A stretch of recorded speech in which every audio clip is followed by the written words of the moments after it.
Graças e paz, queridos. Que a graça e a paz do nosso Senhor e Salvador Jesus Cristo seja na tua vida e na vida de toda a tua família. Amém? Deus abençoe a todos. Nós vamos agora ler a palavra responsiva. Se encontra em 1 Coríntios, capítulo 1, versículo 18 ao 31. Nós vamos ter um outro slide depois desse. Como sempre, onde tem D, eu como dirigente hoje do culto, que eu estou, eu vou ler. Onde tem o I, que é a igreja, vocês leem. E ao final, lemos o último versículo todos juntos. Pois a mensagem da cruz é loucura para os que estão perecendo, mas para nós, que estamos sendo salvos, é o poder de Deus.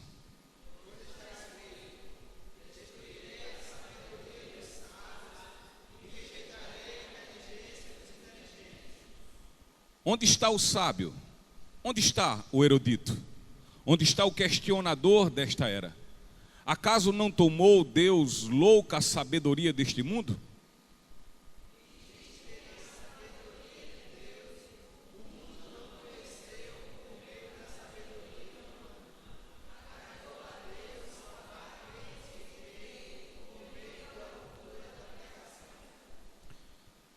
Os judeus pedem sinais miraculosos e os gregos procuram sabedoria.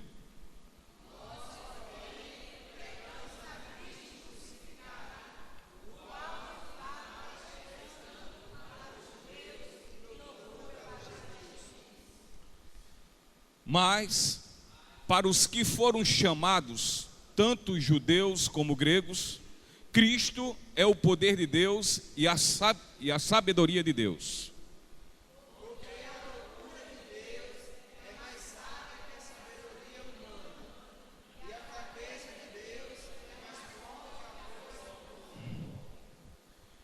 Irmãos, pensem no que vocês eram quando foram chamados.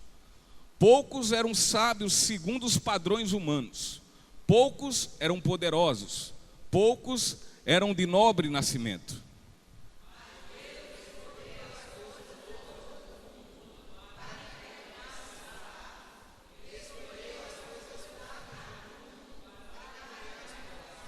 Aleluia. Ele escolheu as coisas insignificantes do mundo, as desprezadas e as que nada são, para reduzir a nada as que são.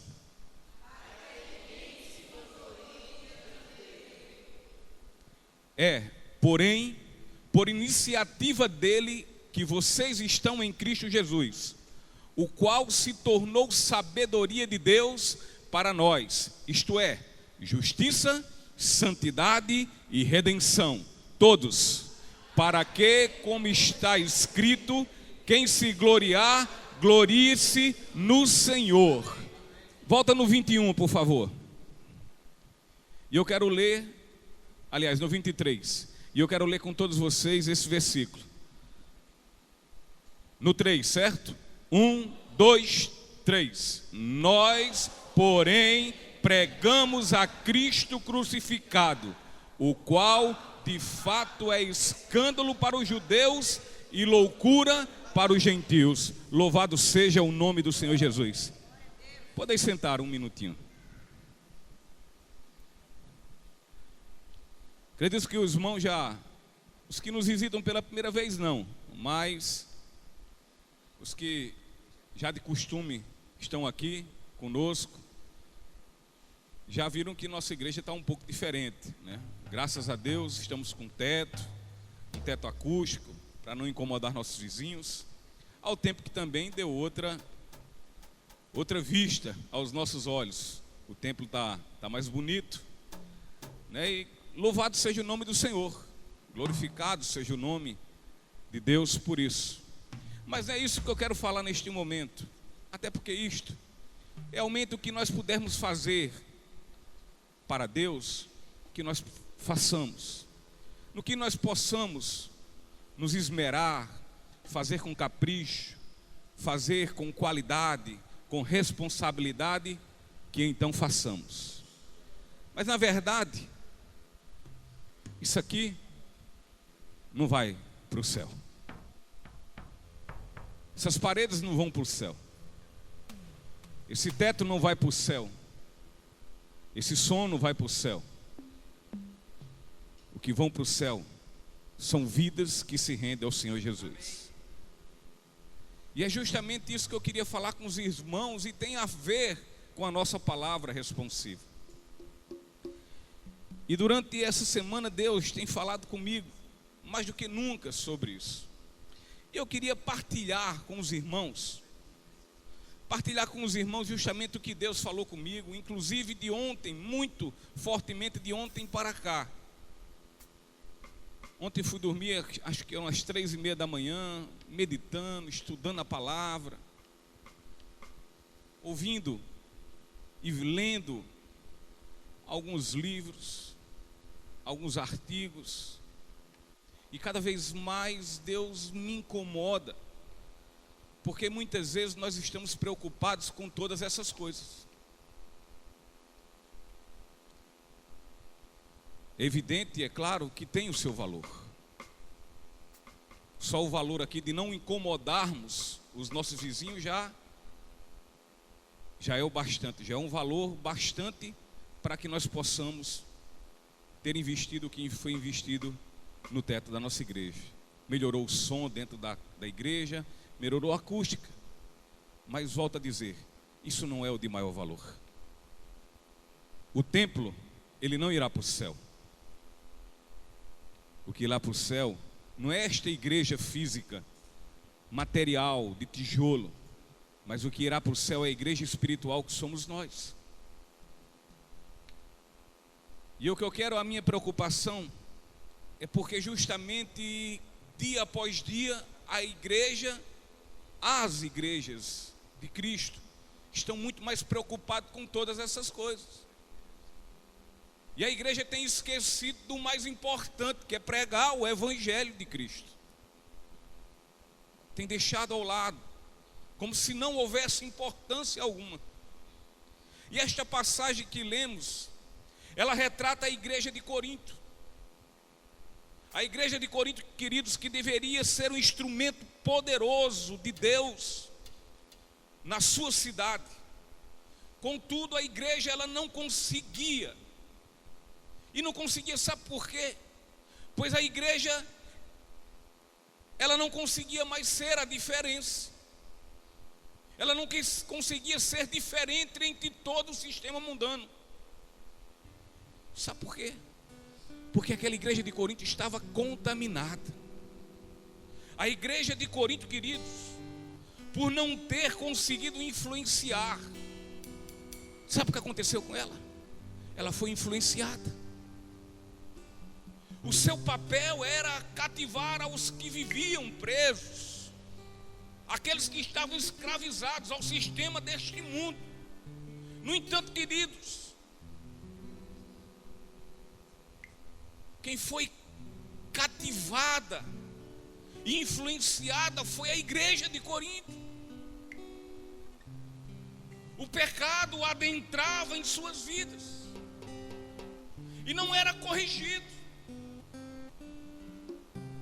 E tudo, queridos, porque havia uma grande falta de entendimento da mensagem bíblica, ou seja, do evangelho. O evangelho não era devidamente assimilado, não era devidamente compreendido. E então o apóstolo Paulo, ele quer mostrar que o evangelho verdadeiro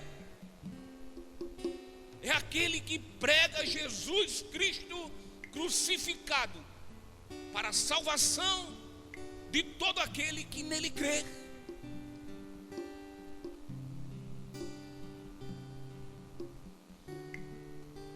E que este evangelho é a sabedoria de Deus. A igreja de Corinto se intitulava sábia, muito sábia. Contudo, a igreja de Corinto, aquela igreja de Cristo, ela desprezava a sabedoria de Deus. Ou seja, a igreja de Corinto desprezava o evangelho de Cristo. Desprezava a mensagem da cruz que Paulo pregava, e então os ofendia. E que na verdade a mensagem do evangelho, ela ofende sim, ela confronta. A mensagem do evangelho, ela ofende o pecador, ela ofende o pecador que recusa-se a crer em Jesus Cristo. Ou mesmo a mensagem da cruz, ela confronta aqueles que já creram no Senhor Jesus. Contudo, estes não mudam o seu comportamento. O evangelho confronta, o evangelho ofende. Mude seu comportamento, mude suas atitudes. Jesus é a grande sabedoria de Deus, meus irmãos. A sabedoria que é loucura para esse mundo, mas que deve ser anunciada pela a igreja de Cristo para a salvação de todo pecador. Mas o evangelho tem deixado de ser pregado dentro e pela igreja. Dentro e pela igreja e a igreja de Cristo. E não deveria, queridos. Não deveria, pois a igreja de Cristo precisa conhecer o evangelho. Muitos até reclamam quando o evangelho lhes é pregado. Muitos, aqueles que creram no Senhor Jesus, quando a mensagem é o puro evangelho de Deus, é a pura graça de Deus, estes reclamam. É como dizem, por quê? Porque este homem, porque este pregador ou esta pregadora, porque ele está nos pregando o evangelho, afinal nós já o conhecemos. Na verdade, a igreja de Cristo não conhece o evangelho. A igreja conhece sobre tantas outras coisas. A igreja conhece sobre técnicas de pregações. A igreja conhece sobre metodologias. A igreja conhece sobre formas de crescimento. A igreja, queridos, a igreja de Cristo, ela conhece sobre conferências e congressos, sobre cultos dinâmicos, ativos, cultos festivos, cultos de missões e tanto outros cultos temáticos. Contudo, a igreja de Cristo não conhece o evangelho. E sabe por quê? Porque se a igreja de Cristo realmente conhecesse o evangelho, ela não perderia nenhuma só chance de anunciá-lo, seja a quem for.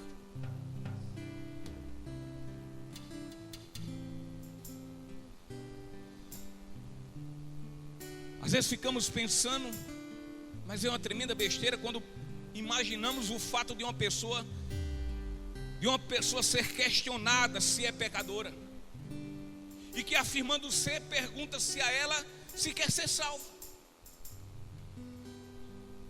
e que mais uma vez, ao afirmar que sim, que quer ser salva, então pergunta-se a esta se ela quer pedir perdão dos seus pecados e reconhecer Jesus como seu Salvador. E por fim, então oramos por sua vida. E por este fato, e por este acontecimento, nós não podemos afirmar que esta pessoa teve um encontro com Jesus. Se ela realmente não teve, se ela realmente não compreendeu o evangelho. O evangelho, queridos, que é poder de Deus para salvar. E ele é. E este evangelho tem que ser compreendido, tem que ser entendido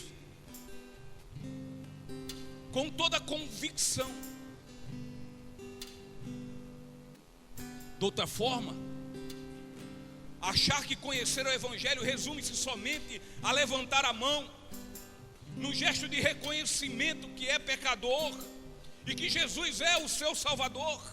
Isto não é reconhecer e tampouco conhecer e compreender o evangelho do Senhor Jesus. E por conta disso,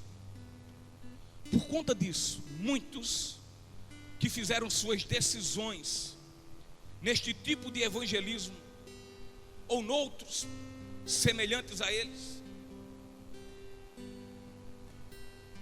é por isso que muitos estão dentro das igrejas, certos que nasceram de novo, no entanto continuam assim como antes, destituídos e separados da glória de Deus. E sabe por quê? Porque não conheceram o evangelho de Cristo. Entender e saber que é um pecador.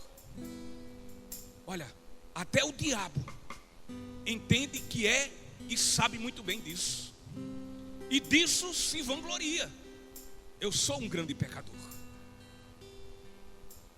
Querer ser salvo, quem não quer? Todos querem. A questão é querer o Salvador no controle da sua vida. Quando se conhece o evangelho, queridos, aquele que ignorava a Deus agora o ama acima de tudo e de todos.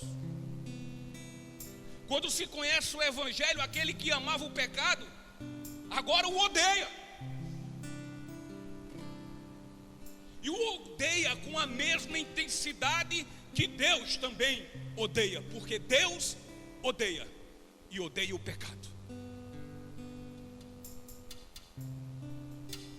Quando se conhece o evangelho, recebe Jesus em sua vida como o seu Senhor e não só como o seu Salvador.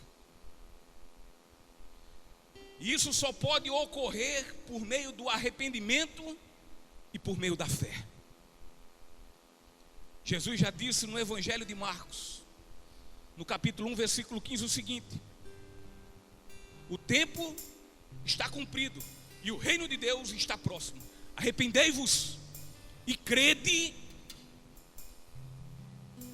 E crede em quê? No culto de missão?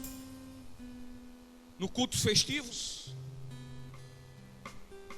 Crede no pastor? Crede na religião? Não, ela diz, crede.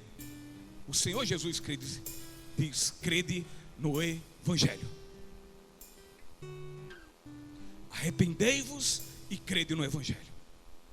Arrependei-vos, e arrependimento só pode existir com transformação de vida, com mudança de comportamento. Aí existe arrependimento, de outra forma não há como existir. Crede no evangelho. Queridos, não somos salvos por crer em nossa afirmação, na afirmação que somos pecadores, e não tão pouco pela decisão de receber Jesus em nossas vidas. Não somos salvos por isso. Somos salvos se nós nos arrependermos e se também crermos no evangelho. Se crermos na mensagem da cruz, se crermos na obra de Deus, que é loucura para o mundo, mas é poder de Deus para salvar. E por fim, a igreja que realmente conhece o evangelho, essa igreja sabe que uma vida salva, que uma vida de arrependimento e uma vida de fé, ela é evidenciada, ela é testemunhada por uma vida transformada. E uma vida transformada em contínua transformação. Todo dia é transformado.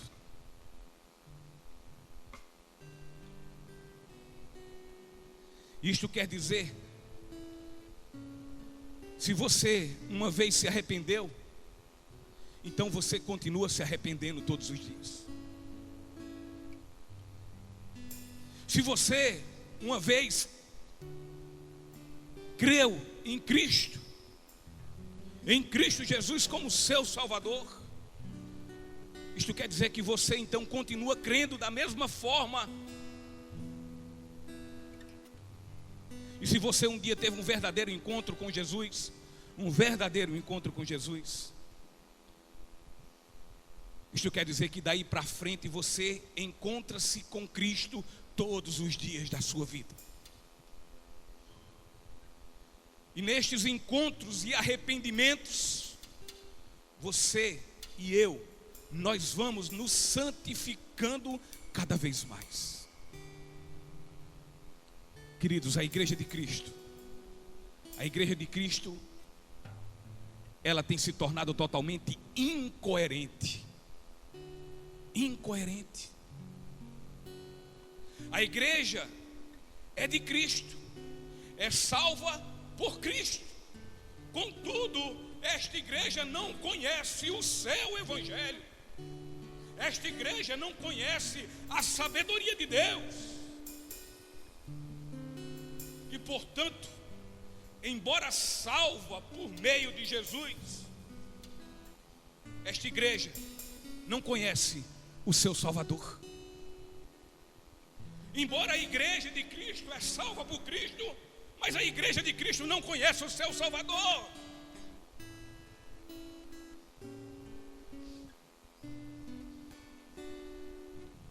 Contudo, Deus ainda tem salvo os pecadores, porque quem salva é Ele.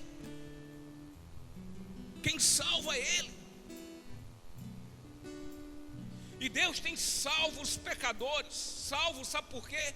Porque Ele é soberano. Mas não porque por aquilo que está sendo pregado por aí. Deus tem salvo pela sua soberania, pelo seu poder, mas não pelo que tem sido pregado, não pelo que a igreja de Cristo tem pregado. O evangelho não tem sido pregado. Afinal, a igreja de Cristo não ouve o evangelho e tampouco o conhece, quando na verdade o evangelho é poder de Deus para salvar. O evangelho é poder de Deus para salvar. O evangelho é poder de Deus para salvar. Convite não salva, apelo não salva, levantar a mão não salva. Quem salva é o evangelho do Senhor Jesus Cristo. Quando nele se crer e dos seus pecados verdadeiramente se arrepende. Louvado seja o nome do Senhor. Feche seus olhos, vamos orar. Ó Pai amado e querido, nós neste momento nos colocamos diante de Ti, meu Deus, como Tua igreja, a igreja do Teu Filho Jesus Cristo. Ó Deus, e aqui nos colocamos, ó Pai, para pedirmos, ó Deus, que nós possamos ansiar dentro do nosso ser, no profundo da nossa alma, conhecer o Teu evangelho cada vez mais, ó Deus. Conhecer o Teu evangelho para sabermos cada vez mais como nos comportar, como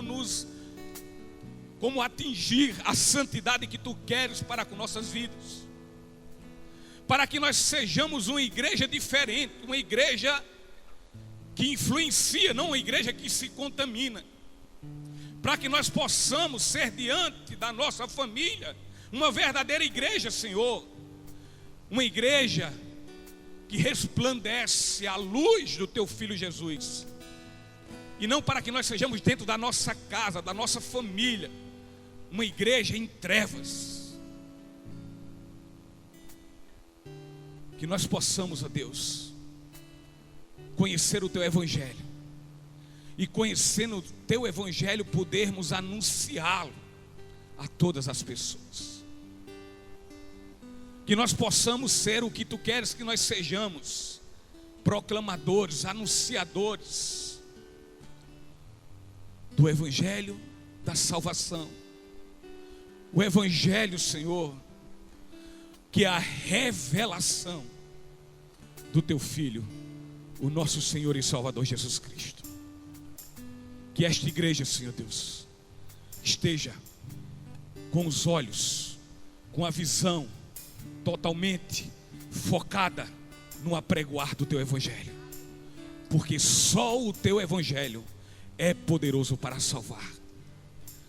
Que nós venhamos pregar o Evangelho. A Tua palavra nos garante que a fé, ela só poderá vir ouvindo a palavra. E a palavra é o Teu Evangelho.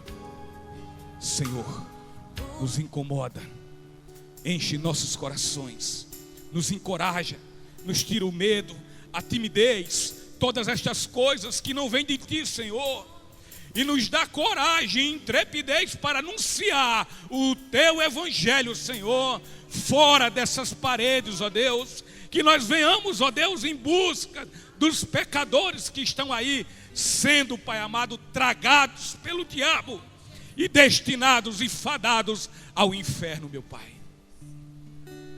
Que nós não venhamos nos acomodar em nossos lugares, mas que tenhamos um espírito, Senhor Deus, de ousadia.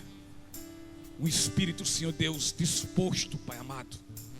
Porque outro espírito não pode haver na Tua igreja, Senhor Deus, a não ser um espírito de coragem, a não ser um espírito que ama as almas, a não ser um espírito que está disposto a ganhar vidas para o Teu reino, para povoá-lo, Senhor Deus, até o dia da volta gloriosa do Teu Filho Jesus Cristo. Ora vem, Senhor Jesus, buscar a Tua igreja, meu Pai. Nos ajuda a pregar a Tua palavra, Senhor. Nos ajuda, Senhor Deus, ser conosco, meu Deus e Pai, em o nome de Jesus Cristo. É assim, meu Deus, que oramos a Ti. Amém, amém e amém, Senhor.